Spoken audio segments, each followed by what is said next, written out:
नमस्कार दोस्तों, मैं हूं अमित मिश्रा और आज हमारे बुक रीडिंग का 7वां दिन है, जिसमें आज हम पढ़ने वाले हैं कि पैसे की समझ क्यों सिखानी जानी चाहिए। तो चलिए हम अपने अध्याय को शुरू करते हैं और देखते हैं कि इसमें लेखक ने क्या हमें सौंपा है।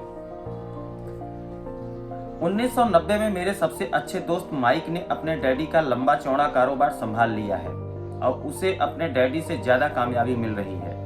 हम एक दूसरे से साल में 1-2 बार गोल्फ कोर्स पर मिलते हैं। वह और उसकी पत्नी इतने अमीर हैं कि आप इसकी कल्पना भी नहीं कर सकते। अमीर डैडी का साम्राज्य बहुत सुरक्षित हाथों में है और अब माइक अपने बेटे को उसी तरह सिखा रहा है जिस तरह से उसके डैडी ने हमें सिखाया था। तो दोस्तों, यहाँ पे बात 1990 की लेखक कर रहा है, जहाँ पे उसके दोस्त माइक थे। वो अपनी सफलता को पा चुके थे और एक ऐसे मुकाम पे थे कि उनकी कामयाबी बहुत ज़्यादा बढ़ चुकी थी और उनके पास जो वाइफ थी वो भी बहुत अमीर थी और वो भी दोनों लोग बहुत अमीर हो चुके थे। और यहाँ पे वो अपने बच्चे को, माइक जो है अपने बच्चे को भी वही शिक्षा दे रहा है जिस तरह से माइक को उसके पिताजी ने दिया था। वही सब सारी बातें सिखाने की कोशिश कर रहे हैं माइक। और जबकि लेखक आगे लिखता है, 1994 में मैं 47 साल की उम्र में रिटायर हो गया। 1994 में 47 साल की उम्र में जो लेखक है वो रिटायर हो गए और मेरी पत्नी किम उस वक्त 37 साल की थी। उनकी वाइफ भी 37 ईयर की थी। रिटायरमेंट का यह मतलब नहीं है कि हम कामयाब नहीं करते या आगे काम नहीं करेंगे। रिटायर होने का मतलब कह रहे हैं कि ये नहीं है कि हम आगे काम नहीं करेंगे या हमें लाइफ में कुछ करना नहीं है। इसका मतलब यह है कि जब तक कोई चमत्कार ही ना हो जाए तब तक हम काम करने या ना करने के लिए आज़ाद हैं। उनका कहने का मतलब है कि जीवन में अगर जब तक सफलता नहीं मिल जाती या हम अपने फाइनेंशियली फ्रीडम नहीं हो जाते तब तक हमें काम करना चाहिए। इसका कारण यह है कि हमारी दौलत अपने आप बढ़ती रहती है, मुद्रास्फीति की दर से कहीं ज़्यादा तेज रफ्तार से। मुझे लगता है कि आज़ादी इसी को कहते हैं। उनका कहने का मतलब है कि जो हमारा फाइनेंशियल ग्रोथ है वो हमेशा बढ़ता रहता है, मुद्रास्फीति जो है वो हमेशा बढ़ती रहे, ऐसा होना चाहिए। मुझे लगता है कि आज़ादी इसी को कहते हैं। उनका कहना है कि जब पैसा अपने आप ग्रो करे तो इसको हम आज़ादी कह सकते हैं। हमारी दौलत इतनी ज़्यादा है कि यह अपने आप बढ़ सकती है। यह पेड़ लगाने की तरह है। आप सालों तक इसे पानी देते हैं और एक दिन इसे आपकी ज़रूरत नहीं रह जाती। उनका कहने का मतलब है कि जो हमारी दौलत है इतनी ज़्यादा बढ़ जाए, जैसे एक पेड़ छोटा सा लगाया जाए और वो बढ़ता चला जाए और एक दिन ऐसा हो कि आप पानी देते चले जाते हैं और एक दिन आपकी ज़रूरत नहीं रह जाती। एक दिन इतना हो जाए कि आप उसमें से अपनी ज़रूरत भी पूरा कर लो तो भी वो धन संपत्ति जो है वो बढ़ती रह जाए। इसकी जड़ें जमीन में काफ़ी गहराई तक पहुंच जाती हैं। इसके बाद पेड़ आपके सुख के लिए छाया और फल देता है। उनका कहने का मतलब है कि पेड़ का जो जड़ होता है वो इतनी अंदर और गहराइयों तक चला जाता है कि जो एक बहुत अच्छा पेड़ बन जाए और उसकी छाया बन जाए, आपके लिए सुख का अनुभव कराए। तो इसी तरह से वो अपने धन के बारे में कहना चाहते हैं कि धन इतना हो जाए कि उसकी छत्र छाया में जीना शुरू कर दो तो आप फाइनेंशियली फ्रीडम हो सकते हैं। माइक ने साम्राज्य चलाने का विकल्प चुना और मैंने रिटायर होने का। जो माइक थे उन्होंने एक अपना फाइनेंशियल साम्राज्य स्थापित किया, कंपनी डाली और वहां से वो पैसा अर्न करना शुरू किया और ये रिटायरमेंट का सोचने लगे। जब भी मैं लोगों से बातें करता हूं तो वे अक्सर मुझसे सलाह मांगते हैं कि उन्हें क्या करना चाहिए, शुरुआत कहां से और कैसे किया जाए। लेखक लिखता है कि जब मैं लोगों से बात करता हूं तो लोग उससे सलाह मांगते हैं कि मुझे क्या करना चाहिए और शुरुआत किस तरह से कहां से करनी चाहिए। आपकी नज़र में कौन सी पुस्तक अच्छी रहेगी? हम अपने बच्चों को यह सब कैसे सिखाएंगे? कामयाबी का रहस्य क्या है?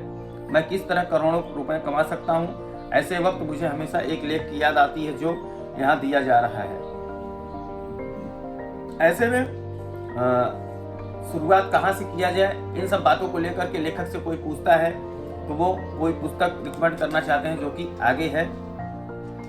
और ये सब अपने बच्चों में कैसे सिखाया जाए, ये सारी बातों को आगे उन्होंने लिखा है। सबसे अमीर बिजनेसमैन, उन्होंने टॉपिक दिया है सबसे अमीर बिजनेसमैन। 1923 में हमारे सबसे महान नेता और सबसे अमीर बिजनेस शिकागो में एजवाटर बीच पर इकट्ठे हुए। 1923 की बात है। उनके देश के, अमेरिका के सबसे बड़े नेता और सबसे बड़े बिजनेसमैनों की एक मीटिंग हुई, इकट्ठे हुए थे। ये लोग बहुत मशहूर थे, वो लोग बहुत मशहूर थे। चार्ल्स श्वाब सबसे बड़ी स्टील कंपनी के मुखिया थे। चार्ल्स श्वाब करके कोई व्यक्ति था जो कि वो बहुत बड़े स्टील कंपनी का मालिक था। सैमुअल इंस्यूल दुनिया की सबसे बड़ी यूटिलिटी के अध्यक्ष थे। सैमुअल इंस्यूल जो थे दुनिया के सबसे बड़ी यूटिलिटी के अध्यक्ष थे। हार्वर्ड हॉब्सन सबसे बड़ी गैस कंपनी के मुखिया थे। आइवर क्रूजर दुनिया के सबसे बड़ी कंपनियों में से एक इंटरनेशनल मैच कंपनी के अध्यक्ष थे। आइवर क्रूजर जो है वो दुनिया के सबसे बड़े कंपनी के, जो क्रिकेट करवाते थे, उस कंपनी के मैच के, इंटरनेशनल मैच के कंपनी के अध्यक्ष थे। Leon Fraser bank of international settlement के अध्यक्ष थे। Richard Whitney New York stock exchange के मुखिया थे। आर्थर कॉटन और जेसी लिवरमोर सबसे बड़े दो स्टॉक स्पेकुलेटर और अल्बर्ट फॉल प्रेसिडेंट हार्डिंग के कैबिनेट में मंत्री थे। 25 साल बाद इनमें से 9 लोगों का अंत इस तरह हुआ।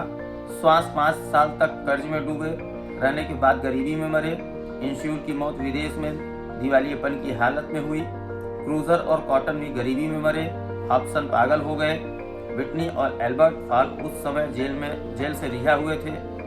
फ्रेजर और लिवरमोर आत्महत्या कर चुके थे। उन्होंने बताया जितने भी अमीर आदमी थे जो इकट्ठा हुए थे, उनके अंत जो है वो बहुत बुरी तरीके से हुए थे।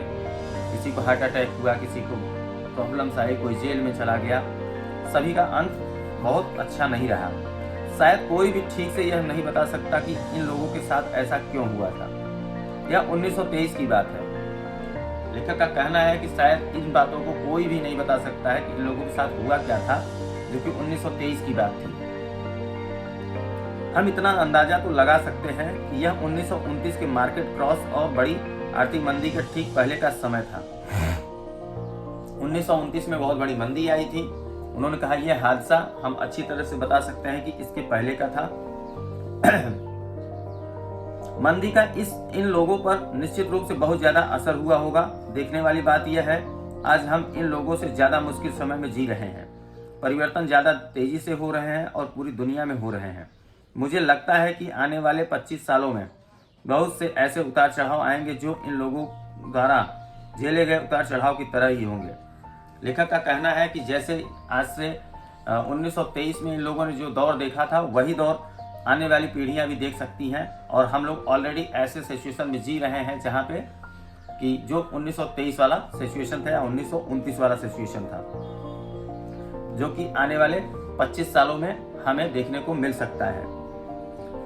मुझे यह चिंता है कि बहुत से लोग सिर्फ पैसे पर अपना ध्यान लगाए बैठे हैं और अपनी सबसे बड़ी दौलत पर ध्यान नहीं दे रहे हैं, जिसका नाम है शिक्षा।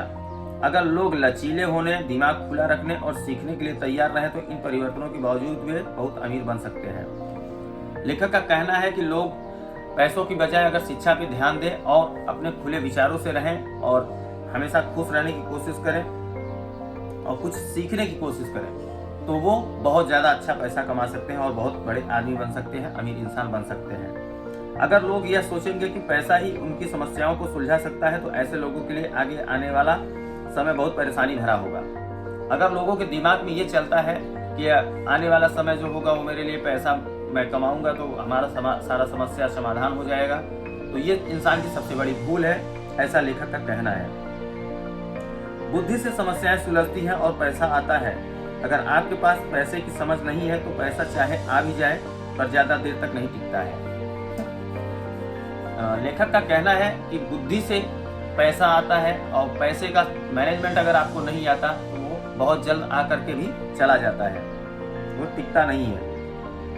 ज्यादातर लोग जिंदगी भर यह नहीं समझ पाते कि असल बात यह नहीं कि आप कितना पैसा कमा पाते हैं, बल्कि यह है कि आप कितना पैसा रख पाते हैं।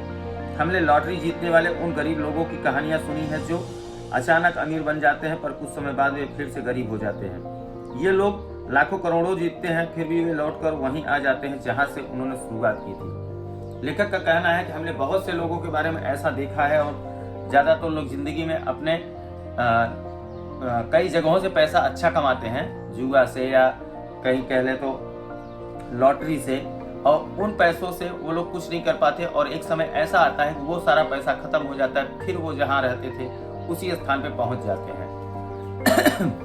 आपने उन व्यावसायिक एथलीट्स की कहानियां भी पढ़ी होंगी जो 24 साल की उम्र में हर साल करोड़ों डॉलर कमाते हैं और 34 साल की उम्र में उन्हें पुल के नीचे सोना पड़ता है। यहाँ पे लेखक कहता है कि आपने कहानियां सुनी होंगी कि जो खिलाड़ी होते हैं, एथलीट्स होते हैं, उन्होंने 34 साल की उम्र में हजारों करोड़ डॉलर कमा लेते हैं, लेकिन लास्ट में आफ्टर 10 या 20 साल बाद वो लोगों को देखोगे तो आप कहीं न कहीं रोड पे मिलते हैं। आज ही के अखबार में एक युवा बास्केटबॉल खिलाड़ी की खबर छपी है जो 1 साल पहले करोड़ों का मालिक था। आज वह यह शिकायत करता फिर रहा है कि उसके दोस्तों, वकीलों और अकाउंट्स ने उसके पैसे हड़प लिए और इसी वजह से आज उसे बहुत कम मजदूरी पर कार धोने का काम करना पड़ रहा है। उन्होंने कहा कि आज मैंने सुबह एक अखबार पढ़ा जिसमें किसी खिलाड़ी की बात की गई है। वहाँ पे उसके अकाउंटेंट्स ने, उसके वकील ने उनके पैसों को हड़प लिया है और वो आज मजबूरन कार धोने का काम कर रहे हैं। वह सिर्फ 29 साल का है, उसे कार धोने के काम से भी निकाल दिया गया। वह व्यक्ति मात्र 29 साल का है और उसे कार धोने के काम से भी निकाल दिया गया। उसकी वजह यह थी कि उसने कार साफ करते समय अपनी चैंपियनशिप रिंग उतारने से मना कर दिया। उसकी वजह इतनी थी कि उसने कार साफ करते समय अपना जो चैंपियन रिंग था उसने उतारना मना कर दिया था, इसलिए ऐसा किया गया उसके साथ और इसलिए उसकी खबर अखबार में छप गई। इस बात को लेकर के उसकी खबर अखबार में छाप दी गई। वह अपने निकाले जाने का विरोध कर रहा है और कहता है कि यह भेदभाव है, अंगूठी ही तो उसकी महान जिंदगी की इकलौती निशानी है। उसका कहना है कि अगर आप उसकी अंगूठी उतरवा लेंगे तो उसके पास जिंदा रहने का कोई सहारा नहीं बचेगा और वह मर जाएगा। ऐसे सिचुएशन में वो व्यक्ति यह कहता है कि हमारे पास लास्ट और अंत का जो सहारा है वो हमारी रिंग है, अंगूठी है। अगर इसे आप हमसे दूर करेंगे तो हम मर जाएंगे। 1997 में मैं ऐसे बहुत से लोगों को जानता हूं जो नए नए करोड़पति बन रहे हैं। 1997 में लेखक ऐसे बहुत से लोगों को जानता है कि जो नए नए करोड़पति बन रहे हैं। एक बार फिर यह 1920 के उछाल वाले दशक की याद दिला देता है। हालांकि मैं खुश हूं कि इतने ज्यादा लोग अमीर बनते जा रहे हैं। ये बात उनको 1920 की बात याद दिलाती है, जिस समय बहुत से लोग अमीर बनते जा रहे थे। उसी समय का उनको याद आता है और इस बात को सोच करके, देख करके वो बहुत खुश होते हैं। परंतु मैं उन्हें चेतावनी देना चाहता हूँ कि लंबे समय में यह महत्वपूर्ण नहीं है कि आपने कितना पैसा कमाया, बल्कि महत्वपूर्ण यह है कि आपने कितना पैसा रखा और आपने कितनी पीढ़ियों तक उस पैसे को सहेजा। उनका कहना है कि यह जरूरी नहीं है कि आपने जो पैसा कमाया है वो इतना इम्पोर्टेंट नहीं है। इम्पोर्टेंट ये बात का है कि आपने उस पैसे से जो कमाया है वो पैसे को कब तक सजो के रख सकते हैं और कितनी पीढ़ियों तक आप उसको सहजता से वहन कर सकते हैं, रख सकते हैं, उसको रख रखाव के द्वारा जीवन को यापन कर सकते हैं। ये महत्वपूर्ण है हमारी जिंदगी में। तो जब लोग मुझसे पूछते हैं हम किस तरह शुरू करें या मुझे बताइए कि जल्दी से अमीर कैसे बना जा सकता है, तो वे मेरे जवाब से बहुत निराश होते हैं। लेखक कहता है जब लोग हमसे पूछते हैं कि आप बताइए मुझे कि किस तरह से अमीर बना जाए या कितनी जल्दी अमीर बना जाए, तो ऐसे में बहुत निराशा होती है मुझे। मैं उनसे सिर्फ यही कहता हूँ कि मेरे अमीर डैडी ने मुझसे बचपन में कहा था, अगर तुम अमीर बनना चाहते हो तो तुम्हारे पास पैसे की समझ होनी चाहिए। तब उन्हें बड़े अपने जो रिच डैडी थे उनकी बात याद आती, माइक के पिताजी की बात याद आती है कि तुम अमीर बनना चाहते हो तो तुम्हारे पास पैसे की समझ होनी चाहिए। ये बात मुझे सीखनी चाहिए थी और मैंने देखिए आगे क्या बात करते हैं। जब भी मैं अमीर डैडी से मिलता था यह विचार मेरे दिमाग में हर बार ठोका जाता था। जैसा मैंने कहा, मेरे पढ़े लिखे डैडी हमेशा किताबें पढ़ने के फायदे बताते रहते थे। दूसरी तरफ मेरे अमीर डैडी वित्तीय साक्षरता या पैसे की समझ विकसित करने पर जोर देते थे। जब भी वो अपने अमीर डैडी से मिला करता था, राइटर अपने जब माइक के पिताजी से मिलते थे तो उनको बस हमेशा यही याद आती थी कि पिताजी हमेशा यही कहते थे कि अच्छी किताबें पढ़ा करो और पैसों के यूटिलाइजेशन पर ध्यान दो, पैसों को कैसे बचाया जाए, पैसे के मैनेजमेंट को किस तरह से मैनेज किया जाए, इन सब बारे में ही बात करते थे। वो चीज़ उन्हें बार बार याद आती थी। अगर आप एम्पायर स्टेट बिल्डिंग बनाने जा रहे हैं तो सबसे पहले आपको एक गहरा गड्ढा खोदना पड़ेगा और एक मजबूत नींव डालनी होगी। उनका कहना है कि अगर आप कोई बड़ा मकान बनाना चाहते हैं तो सबसे पहले आपको गड्ढे खोदने की ज़रूरत होती है। अगर आप किसी उपनगर में एक घर बनाने जा रहे हैं तो आपको सिर्फ 6 इंच का कंक्रीट का स्लैब डालना होगा। उनका कहना है कि अगर आप भीड़ भाड़ वाले एरिया में अगर आप मकान बनाने जा रहे हैं तो वहाँ केवल 6 फीट का जो है इंच का कंक्रीट का आप स्लैब डाल सकते हैं। और ज़्यादातर लोग अमीर बनने के चक्कर में 6 इंच के स्लैब पर एम्पायर स्टेट बिल्डिंग खड़ी करना चाहते हैं। उनका कहना है कि जो बहुत ही कमज़ोर नींव है वो बना करके लोग उस पर सोचते हैं कि बहुत बड़ा बिल्डिंग बना दिया जाए। हमारा स्कूल सिस्टम उस जमाने का है जब खेती किसानी की ही अर्थव्यवस्था का आधार थी। उनका कहना है कि उनका स्कूल का सिस्टम, उनकी शिक्षा जो है उस जमाने की है जब अर्थव्यवस्था केवल किसानी पर निर्भर करती थी। आज भी यह बिना नींव के घरों में भरोसा करता है। आज भी यह बिना नींव के घरों में भरोसा करता है। धूल का फर्श आज भी लोकप्रिय है, इसलिए स्कूल से निकलने वाले बच्चों की कोई आर्थिक नींव नहीं होती है। उनका कहना है कि जैसे कच्चे मकान हुआ करते थे पहले तो उसकी कोई नींव नहीं हुआ करती थी, उसी तरह ठीक उसी तरह आज के बच्चों की शिक्षा भी है कि जो बिना किसी नींव की होती है। एक दिन जब उन्हें नींद नहीं आती और वे कर्ज में डूब जाते हैं तो वे अमेरिकी सपने को देखने लगते हैं और यह फैसला करते हैं कि पैसे की जो समस्या उसके सामने खड़ी है उसे अमीर होकर ही सुलझाया जा सकता है। उनका कहना है कि बहुत से लोग ऐसे हैं जो टेंशन में सोते हैं और फिर टेंशन में लेटे रहते हैं, उनको नींद नहीं आती है तो वो लेटे लेटे सोचते हैं कि एक दिन ऐसा पैसा कमाऊंगा कि जिससे हमारी सारी समस्याएं सुलझ सकें। इमारत बनना शुरू हो जाती है, यह तेजी से ऊपर बढ़ती है और जल्द ही एम्पायर स्टेट बिल्डिंग के बजाय हमारे पास सबर्बिया का लिंगिंग टावर होता है। हमारी रातों की नींद एक बार फिर उड़ जाती है। उनका कहना है कि हम सपने कुछ सजाते हैं, हम कुछ खड़ा करना चाहते हैं और हम बाद में जब पाने की कोशिश करते हैं और करने की चाह रख लेते हैं और उस पर काम करना शुरू करते हैं, लेकिन ऐसा ना होकर के कुछ दूसरा हो जाता है तो हमें हमारी नींद फिर से वापस उड़ जाती है, क्योंकि जो हम सोचते हैं उसके हिसाब से नहीं होता है तो हमारी नींद उड़ जाती है। माइक और मेरे लिए दोनों ही संकल्प संभव थे क्योंकि हमारी आर्थिक नींव मजबूत थी और पैसे की समझ हमें बचपन से ही सिखाई गई थी। माइक और मेरे लिए दोनों ही विकल्प संभव थे क्योंकि हमारी आर्थिक नींव मजबूत थी और पैसे की समझ हमें बचपन से ही सिखाई गई थी। लेखक का कहना है कि उनके दोस्त और उनका दोनों का नींव बहुत अच्छा था, पहले से ही अच्छा था और ऐसे में हमें बचपन में ही ये सिखाया गया था कि पैसों का मैनेजमेंट कैसे करना है। देखा जाए तो अकाउंटिंग शायद दुनिया का सबसे बोरिंग विषय है। यह एक बहुत उलझन भरा विषय भी है, परंतु अगर आप लंबे समय तक अमीर बने रहना चाहते हैं तो यह सबसे महत्वपूर्ण विषय भी है। सवाल यह है कि आप इस बोरिंग और उलझन भरे जीवन विषय को अपने बच्चे को किस तरह सिखा सकते हैं। इस सवाल का जवाब है इसे आसान बनाकर इसे तस्वीरों के जरिए सिखाइए। लेखक का कहना है कि अकाउंटिंग जो है वो दुनिया की सबसे बोरिंग सब्जेक्ट होती है और यह बहुत उलझन भरा होता है विषय है, परंतु आप लंबे समय तक अमीर बने रहना चाहते हैं तो यह सबसे महत्वपूर्ण विषय भी है आपकी जिंदगी। आपको पैसों का मैनेजमेंट केवल अकाउंटेंसी से ही सिखाया जा सकता है, इसके लिए आपको इस पे बोरिंग रहते हुए भी काम करने की जरूरत पड़ती है। अमीर डैडी ने माइक और मेरे लिए एक मजबूत आर्थिक नींव डाली थी। जो उनके माइक के पिताजी थे उन्होंने दोनों बच्चों की जो आर्थिक नींव थी वो उन्होंने बचपन से ही मजबूत कर रखी थी। चूंकि हम लोग छोटे थे इसलिए उन्होंने हमें सिखाने का एक आसान तरीका ईजाद किया। बच्चे छोटे थे उस समय उन्होंने सिखाने का ये तरीका उनका बहुत अच्छा था, जिसके माध्यम से वो बच्चों को पैसों का मैनेजमेंट सिखा रहे थे। सालों तक वे केवल चित्र बनाते रहे और उसके साथ शब्दों का इस्तेमाल करके हमें समझाते रहे। माइक के पिताजी जो थे वो सालों तक चित्र बनाते रहे और बच्चों को उस चित्र के द्वारा शब्दों में समझाते रहे। जब माइक और मैंने उन आसान डायग्राम की मदद से आर्थिक शब्दावली और पैसे के खेल को समझ लिया तो इसके कई सालों बाद अमीर डैडी ने अंकों को जोड़ना शुरू किया।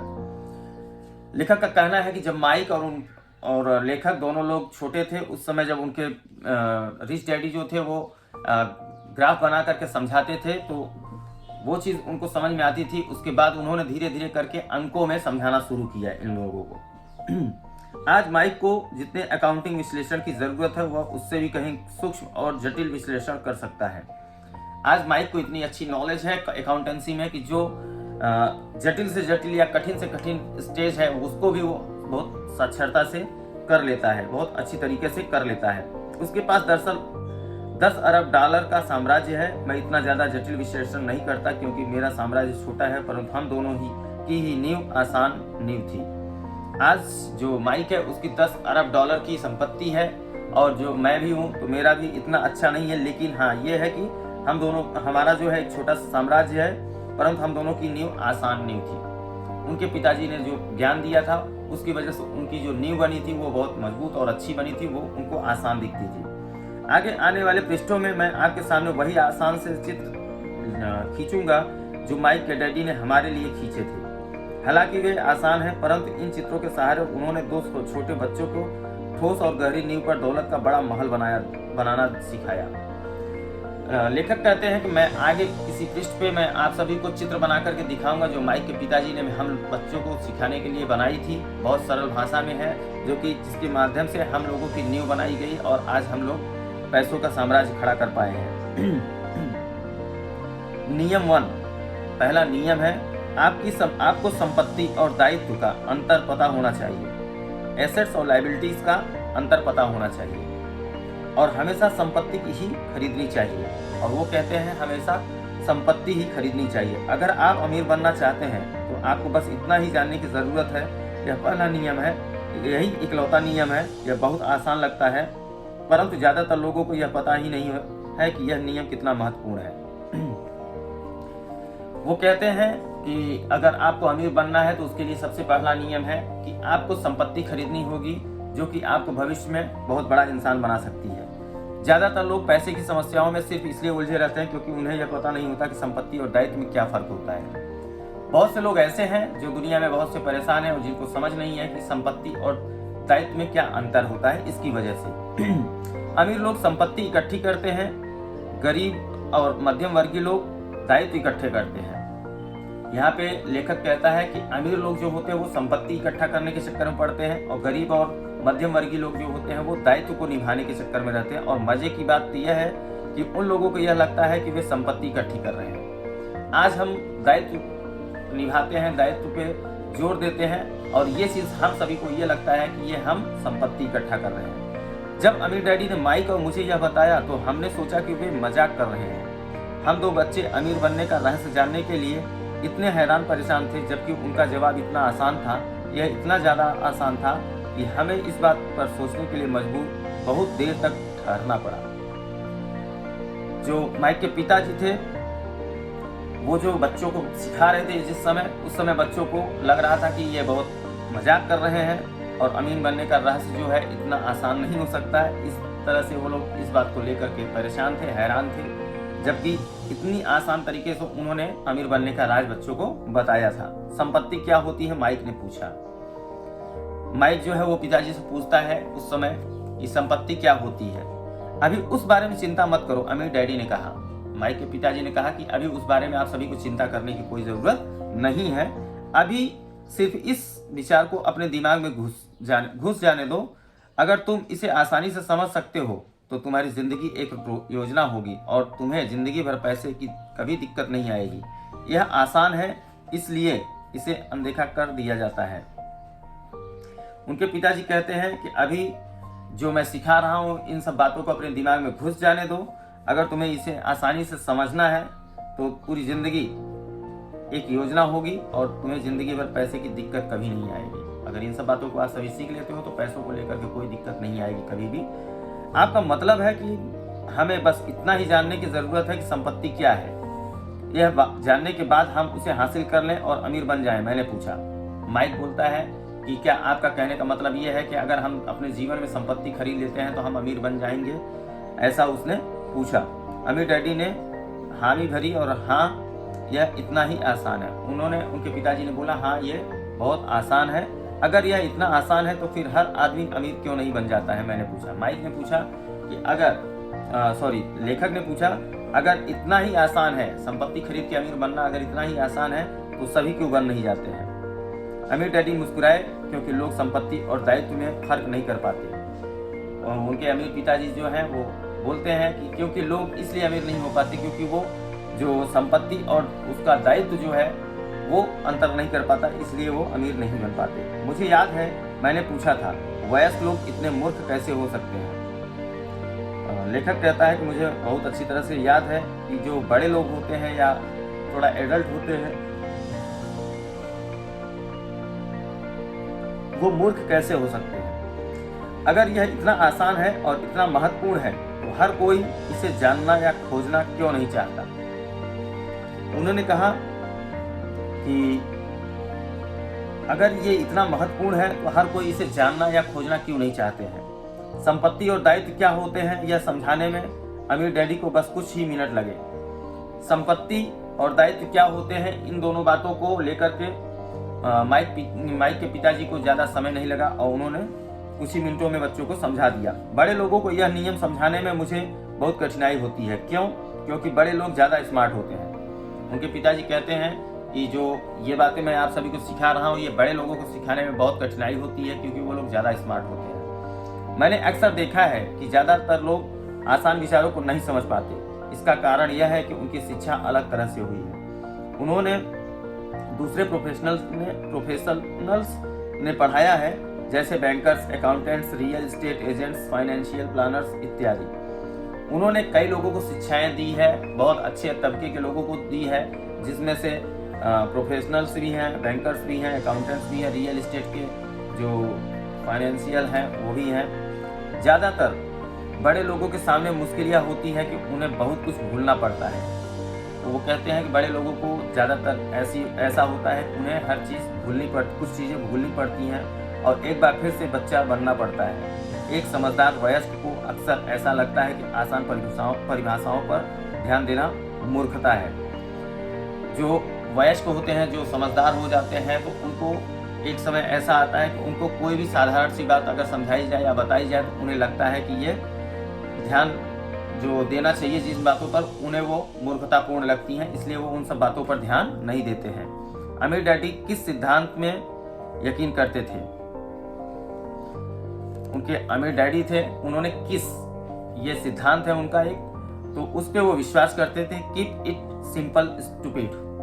उन्होंने किस का डेफिनेशन दिया है, मूर्ख इसे आसान ही रहने दो। इसलिए वे हम दो छोटे बच्चों को सबक को आसान बनाते थे और इस तरह उन्होंने हमारी पैसे की नींव को ज्यादा मजबूत बना दिया। इसलिए वो दोनों बच्चों को सबक सिखाने के लिए बहुत आसान तरीका अपनाते थे और जिसकी वजह से बच्चों की एक अच्छी नींव बन गई पैसों को लेकर के। तो दिक्कत या उलझन किस बात से आती है, या इतनी आसान चीज किस तरह कठिन बन जाती है? कोई ऐसी संपत्ति क्यों खरीदता है जो असल में दायित्व होती है? इसका जवाब हमें अपनी बुनियादी शिक्षा में मिलता है। राइटर कहता है कि दिक्कत या उलझन किस बात की आती है इंसान के जीवन में, या इतनी आसान चीज किस तरह से कठिन लगने लगती है या बहुत हार्ड हो जाती है। कोई संपत्ति ऐसी क्यों खरीदना चाहता है जो असल में दायित्व होती है? तो इन सब में बुनियादी जो है वो शिक्षा में मिलता है। हम साक्षरता शब्द पर ध्यान देते हैं और पैसे की साक्षरता को अनदेखा कर देते हैं। लेखक का कहना है हम पढ़ाई पे जोर देते हैं, अपनी शिक्षा पर जोर देते हैं, लेकिन पैसों की शिक्षा पर कभी जोर नहीं देते हैं। कोई वस्तु संपत्ति है या दायित्व, यह कैसे पता चलेगा? कोई वस्तु संपत्ति है या दायित्व है, इस बात का कैसे पता चलता है? अगर आप सचमुच झंझट में फंसना चाहें तो इन शब्दों को डिक्शनरी में देख लें। उनका कहना है कि अगर आप इन सब झंझट में पढ़ना चाहते हैं तो आप इन शब्दों का जो अर्थ है वो आप डिक्शनरी में खोज सकते हैं। मैं जानता हूं कि वहां दी हुई परिभाषाएं किसी अकाउंटेंट की अच्छी लगती होंगी। वो कहते हैं कि वहां पे जो अकाउंटेंट होंगे कोई उन्हीं की भाषा आपको अच्छी लगती होंगी, परंतु दिक्कत यह है कि आम आदमी उन्हें पूरी तरह से नहीं समझ पाता। लेकिन वो कहते हैं कि समस्या इस बात की है कि अगर नॉर्मल इंसान होता है तो ये सारी बातें उनको बिल्कुल भी समझ में नहीं आती हैं। फिर भी हम वयस्क लोग यह मानने में अपनी तौहीन समझते हैं कि कोई चीज हमें समझ में नहीं आ रही। उनका कहना है कि हम जब बड़े हो जाते हैं, वयस्क हो जाते हैं, तो हम किसी भी व्यक्ति के बातों को मानने को तैयार नहीं होते हैं और हम वहाँ पे अपनी तौहीनी समझने लगते हैं, इसलिए हमारे अंदर ईगो आ जाता है और हम समझने के लिए कोई चीज़ तैयार नहीं होते हैं।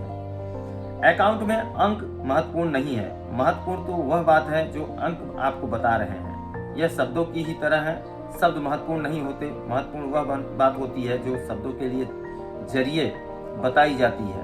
उनका कहना है कि अकाउंटिंग में अंक जो होते हैं वो उतने महत्वपूर्ण नहीं होते, लेकिन उन अंकों का जो समीक्षा है, जो उस पर अध्ययन करने की जरूरत है, वो महत्वपूर्ण होता है। और उसी तरह से जैसे कि कोई शब्द महत्वपूर्ण नहीं होते, जैसे कि कोई शब्द महत्वपूर्ण नहीं होते, लेकिन उन शब्दों को बताने के तरीके जितने महत्वपूर्ण होते हैं, या उन शब्दों का बताने का जरिया जो होता है वो उतना महत्वपूर्ण होता है। कई लोग पढ़ते हैं परंतु ज्यादा समझ नहीं पाते।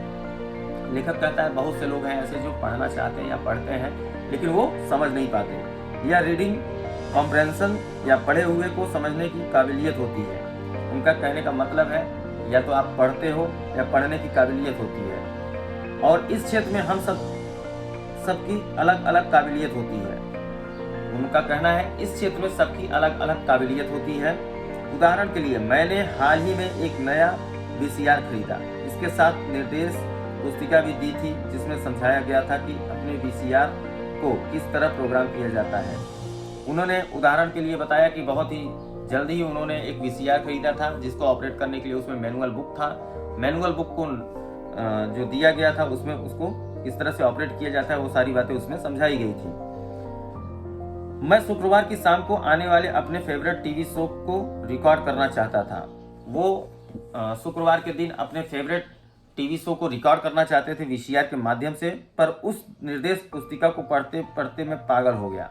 उनका कहना है कि जो निर्देश पुस्तिका थी उसमें उसको पढ़ते पढ़ते वो उनका दिमाग नहीं काम कर रहा था, वो झल्ला गए थे। मुझे दुनिया में कोई भी काम इतना मुश्किल नहीं लग रहा था जितना कि वे अपने VCR को प्रोग्राम करना। वो बोल रहे थे दुनिया में कोई भी ऐसा काम मुझे इतना झंझटी नहीं लग रहा था जितना कि ये VCR को चलाना लग रहा था, प्रोग्राम करना लग रहा था। मैं शब्दों को पढ़ सकता था परंतु इसके बावजूद मुझे समझ में कुछ नहीं आ रहा था। मुझे शब्दों को पहचानने में A मिल रहा था परंतु उन्हें समझने में मुझे F मिल रहा था। और यही ज्यादातर लोगों के साथ पैसा के मामले में होता है। उनका कहना है कि जब मैं कुछ ढूंढता था मुझे कुछ मिलता था और इस तरह से मुझे बहुत समस्याएं होती थी। यही कारण है कि पैसे को लेकर के भी लोगों की जिंदगी में इस तरह से होता है। अगर आप अमीर बनना चाहते हैं तो आपको अंकों को पढ़ना और उन्हें समझना आना चाहिए। मैंने अपने अमीर डैडी से यह बात हजारों बार सुनी है और मैंने ये भी सुना है अमीर लोग संपत्ति इकट्ठा करते हैं जबकि गरीब और मध्यम वर्गीय लोग दायित्व इकट्ठा करते हैं। लेखक का कहना है अगर आप अमीर बनना चाहते हैं तो आपको अंकों को पढ़ना और उन्हें समझना आना चाहिए। अपने अमीर डैडी से यह बात हजारों बार उन्होंने सुनी थी और समझने की कोशिश की थी कि मैं यह भी सुना है अमीर लोग संपत्ति इकट्ठा करते हैं। उन्होंने कहा कि मेरे पिताजी जो थे अमीर डैडी थे वो हमेशा ये कहा करते थे कि अमीर लोग जो होते हैं वो संपत्ति इकट्ठा करते हैं और जो मध्यम वर्गीय या लोअर कास्ट के लोग होते हैं वो केवल दायित्व को निर्वहन करते हैं। यहाँ यह बताया जा रहा है कि संपत्ति और दायित्व में क्या फर्क होता है। ज्यादातर अकाउंट और फाइनेंशियल प्रोफेशनल्स परिभाषाओं पर आपस में सहमति नहीं होते। उनका कहना है कि ज्यादातर संपत्ति और दायित्व में क्या फर्क होता है, इन सब चीजों को अकाउंटेंट्स जो होते हैं या फाइनेंशियल प्रोफेशनल जो होते हैं वो इनको परिभाषित नहीं कर सकते या इन बातों से सहमत नहीं होते। परंतु यह आसान चित्र या रेखा चित्र दो छोटे बच्चों के लिए मजबूत वित्तीय नींव डालने में बड़े काम आए।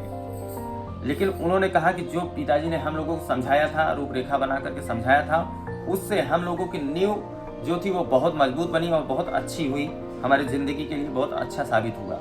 बहुत छोटे बच्चों को सिखाने के हिसाब से अमीर डैडी ने हर चीज को बहुत आसान बनाए रखा और जहां तक बन पड़ा उन्होंने चित्र या रेखा चित्र का प्रयोग ज्यादा किया।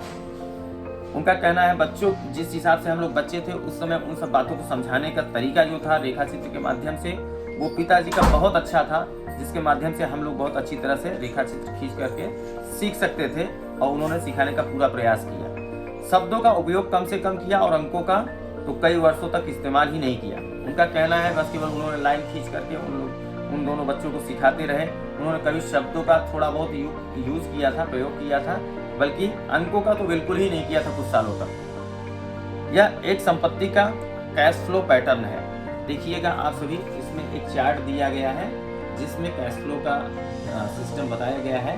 ये चीज़ उन्होंने लिखा है, थोड़ा नीचे चल करके हम पढ़ते हैं। ऊपर दिया हुआ बॉक्स एक इनकम स्टेटमेंट है जिसे अक्सर लाभ और हानि का स्टेटमेंट भी कहा जाता है। ऊपर का जो दोनों बॉक्स है इसमें लाभ और हानि का के बारे में बताया गया है। इसके हिसाब से वो बात करते हैं। यह आमदनी की और खर्च बताता है। यह आमदनी और खर्च बताता है, आने वाला पैसा और जाने वाला पैसा। वो दो ऊपर का जो बनाया है उन्होंने खागा, उसमें उन्होंने एक आने वाला पैसा एक जाने वाला पैसे का सिस्टम बनाया है। चित्र का नीचे का चित्र बैलेंस शीट है। इसे इसलिए यह कहा जाता है कि इसमें संपत्ति और दायित्व को एक साथ मिलाकर देखा जाता है, यानी उन्हें बैलेंस किया जाता है। जो नीचे के दो हैं संपत्ति और दायित्व, इन दोनों का खाका बनाया गया है जिसके माध्यम से आप इन दोनों को बैलेंस कर सकते हैं। कुछ लोग इनमें पैसे की समझ नहीं होती है। उनका कहना है कि इस बात को लेकर के कि इन दो खागों के माध्यम से इसमें पैसे की समझ नहीं होती लोगों में। इनकम स्टेटमेंट और बैलेंस शीट के बीच के संबंध को नहीं जानते। उनका कहना है कि जो लोग इनकम स्टेटमेंट मतलब जो उनका पैसा आता है और बैलेंस शीट के बीच के संबंध को नहीं जानते हैं। बहुत से लोग जो पैसे कमाते हैं, यह संबंध जानना बहुत जरूरी है। उनका कहना है इस विषय में जानकारी बहुत जरूरी होती है रहना।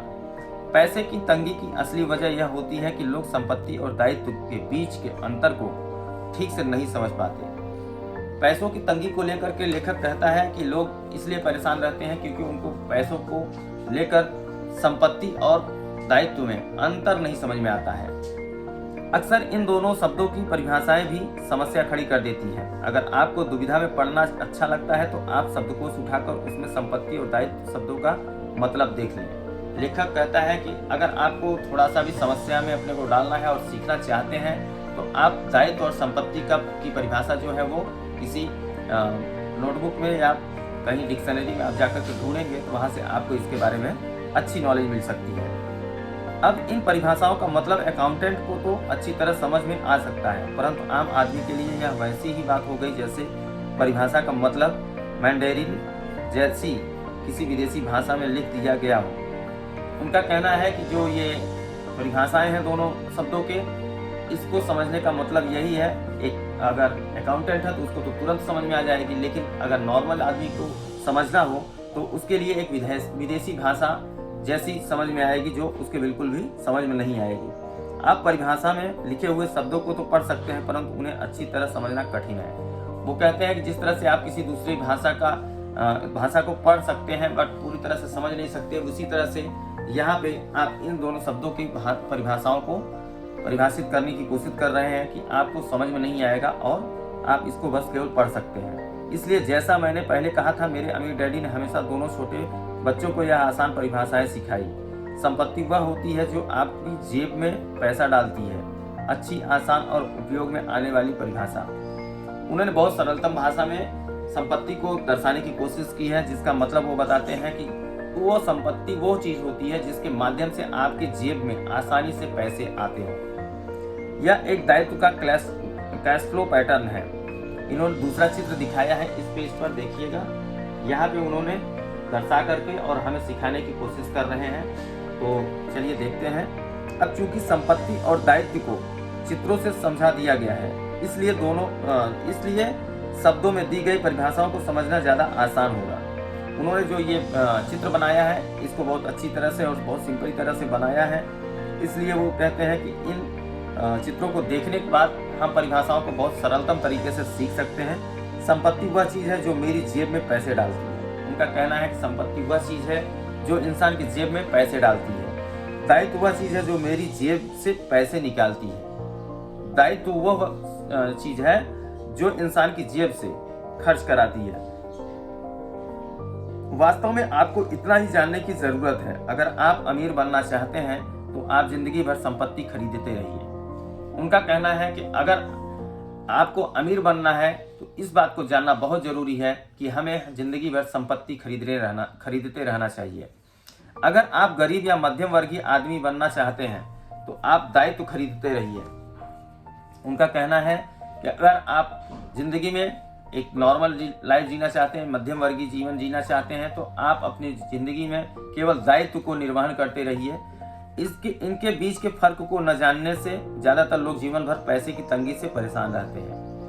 वो कहते हैं कि अगर आप दायित्व को लेकर के चलते रहते हैं तो ऐसे में आपको पैसों की तकलीफ होगी, और जिसकी वजह से आप जीवन भर पैसों की तंगी को झेलते रहोगे। पैसों के लिए आदमी इसलिए परेशान रहता है क्योंकि वह न तो शब्दों को समझ पाता है, न ही अंकों को।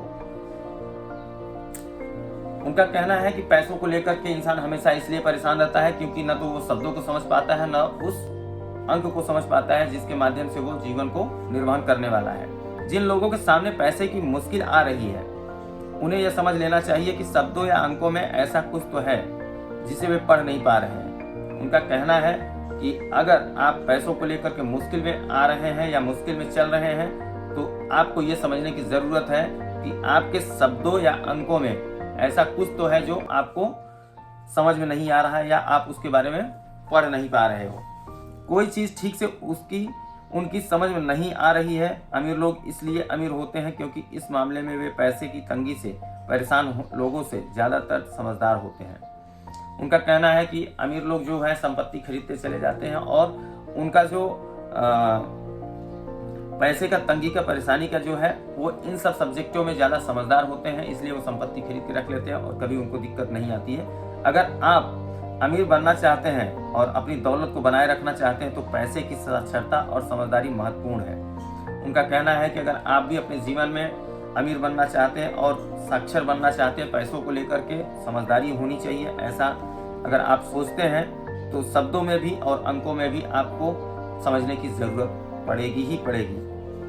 चित्रों में जो तीर लगे हैं वे पैसे के बहाव यानी कैश फ्लो को बताते हैं। ध्यान रखिए, सिर्फ अंकों से पूरी बात समझ में नहीं आती और सिर्फ शब्दों से भी पूरी बात समझ में नहीं आती। महत्व तो पूरी कहानी का होता है। किसी वित्तीय रिपोर्ट में अंकों को पढ़ना प्लाट या कहानी सुनने की तरह होता है। उनका कहना है कि ये जो अंक और शब्द का आंकड़ा है, जो इसे हर एक इंसान को समझने की जरूरत है। अगर आप इस बात को नहीं समझ पाते हैं तो समझ लो कि आप एक कहानी सुन रहे हैं और बाकी इससे बढ़कर के कुछ नहीं है आपकी जिंदगी में। पैसा कहाँ जा रहा है, इस बात की कहानी, पैसा कहाँ जा रहा है, किस तरफ जा रहा है, इस बात की कहानी सुनने के बराबर है आपको। 80% परिवारों की पैसे की कहानी यह होती है कि वे अमीर बनने के लिए कड़ी मेहनत करते जाते हैं। इसका कारण यह नहीं है कि वे पैसा नहीं कमाते, असली कारण यह है कि वे जिंदगी भर संपत्ति की जगह दायित्व खरीदते रहते हैं। उनका कहना है कि बहुत से लोग अमीर बनने के चक्कर में काम करते रह जाते हैं और वो काम करने के चक्कर में काम करते करते अपने दायित्व का निर्वहन करते रह जाते हैं, उनको पता नहीं चलता है और वो उनका जीवन बीत जाता है। ऐसे में आगे नहीं बढ़ पाते, अमीर नहीं बन पाते और केवल जिंदगी भर वो अमीर बनने के सपने देखते रह जाते हैं और दायित्व को निभाते रह जाते हैं। उदाहरण के तौर पर यह एक गरीब आदमी का घर है या घर पर रहने वाले नौजवान का कैश फ्लो पैटर्न है। उन्होंने एक छोटा सा चित्र बनाया है जिसके माध्यम से वो समझाना चाहते हैं कि वो किसी इंसान के पैसे का कैश फ्लो समझाने की पूरी कोशिश करेंगे। आगे देखते हैं।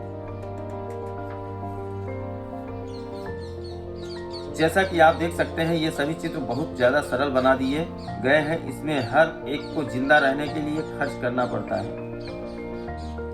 हम सभी यहाँ पे इन्होंने मध्यम वर्गीय कैश फ्लो पैटर्न दिया है और एक अमीर आदमी का कैश फ्लो पैटर्न है, जिनके माध्यम से लेखक दर्शाना चाहता है कि इन दोनों की जिंदगी में क्या अंतर होता है। यहाँ पे समझाने की पूरी कोशिश कर रहे हैं। जैसा कि आप देख सकते हैं, ये सभी चित्र बहुत ज़्यादा सरल बना दिए गए हैं। हम में से हर एक को जिंदा रहने के लिए खर्च करना पड़ता है। हम सभी, यहाँ पे लेखक कहता है कि इन दोनों कैश फ्लो से हमें समझने की ज़रूरत है कि इंसान कोई भी हो, हर एक इंसान के जीवन में खर्चे होते हैं और उन्हें हमें करना ही पड़ता है। जीवन जीने के लिए, हमें ज़िंदगी जीने के लिए खर्च को करना ही पड़ता है। और ऐसे में इंसान किस सिचुएशन से किस तरह से निकलता है और किस तरह से अमीर बनता है, इसकी आगे की कहानी हम कल पढ़ेंगे। आज का जो स्टडी मटेरियल है यहीं तक है। दोस्तों, हमारा स्टडी अगर आप सभी को अच्छा लगे तो एक लाइक कर दीजिएगा और अगर आप हमारे वीडियो पे नए हैं तो इस चैनल को सब्सक्राइब कर दीजिएगा, जिससे हमारी वीडियो आप सभी तक सबसे पहले पहुंचे। सो मिलते हैं नेक्स्ट वीडियो में, तब तक के लिए नमस्कार।